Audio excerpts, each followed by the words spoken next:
नमस्कार, आप देख रहे हैं प्रतिपक्ष संवाद। मैं हूं आपके साथ विनोद जोशी।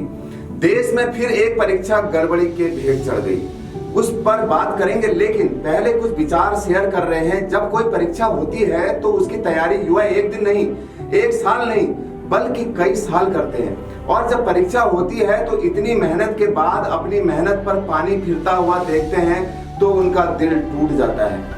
पेपर देने वाला हर युवा जानता है कि उसे आर्थिक रूप और मानसिक रूप से कितना बड़ा नुकसान इन गड़बड़ियों से होता है।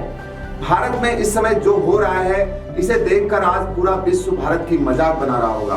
भारत में हर रोज लाखों लोगों की जिंदगी के साथ तो अनेक कारणों से खेला ही जाता है, लेकिन अब इससे शिक्षा भी अछूती नहीं रही। नीट प्रवेश परीक्षा में हुई धांधली को अभी कुछ दिन हुए ही नहीं थे और फिर से यूजीसी नेट के 9 लाख छात्रों की जिंदगी के साथ धोखा हो गया।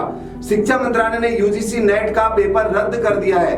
18 जून को हुए पेपर को धांधली के आरोपों के बाद रद्द किया गया है। दरअसल गृह मंत्रालय के अंतर्गत आने वाले Indian cyber crime coordination centre ने शिक्षा मंत्रालय को परीक्षा में धांधली के इनपुट दिए थे। यूजीसी को बताया गया था कि national cyber crime threat analytics unit 14C को एग्जामिनेशन प्रोसेस में छेड़छाड़ की जानकारी मिली थी।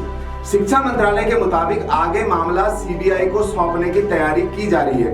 पेपर को रद्द करते हुए शिक्षा मंत्रालय ने कहा, परीक्षा प्रक्रिया की पारदर्शिता और पवित्रता बनाए रखने के लिए यूजीसी नेट 2024 परीक्षा को रद्द किया जा रहा है। शिक्षा मंत्रालय ने यह भी कहा कि सरकार परीक्षाओं की पवित्रता बनाए रखने और छात्रों के हितों की रक्षा करने के लिए प्रतिबद्ध है। जो भी लोग या संगठन इस मामले में शामिल हैं, उनके खिलाफ कड़ी कार्रवाई की जाएगी। यह परीक्षा कैडेट्स को असिस्टेंट प्रोफेसर की योग्यता, जूनियर रिसर्च फेलोशिप और पीएचडी एडमिशन की योग्यता देने वाली ये परीक्षा पेन पेपर मोड यानी कि ऑफलाइन मोड में आयोजित की गई थी।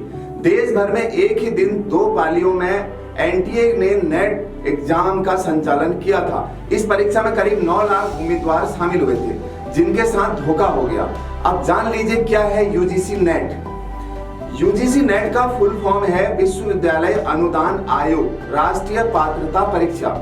मास्टर डिग्री वाले कैडेट्स के लिए कुल 83 विषयों के लिए ये परीक्षा ली जाती है। इसमें पास होने वाले यूनिवर्सिटी और कॉलेजों में असिस्टेंट प्रोफेसर की नौकरी पाने की योग्यता प्राप्त करते हैं। वहीं टॉप 6% कट ऑफ में आने वालों को जूनियर रिसर्च फेलोशिप दी जाती है, जिसके तहत उन्हें भारत सरकार की ओर से शोध कार्य के लिए एक निश्चित राशि का भुगतान किया जाता है।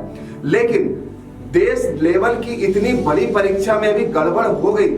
हाल के दिनों में भी देश की 2 सबसे बड़ी परीक्षाओं में इस तरह की गड़बड़ी से छात्रों में खासा आक्रोश है और छात्र देश के सिस्टम पर कई सवाल उठा रहे हैं। आप लगातार हो रही परीक्षाओं में गड़बड़ी पर अपनी क्या राय रखते हैं, हमें कमेंट बॉक्स में अवश्य बताइए और देखते रहिए प्रतिपक्ष संवाद। नमस्कार।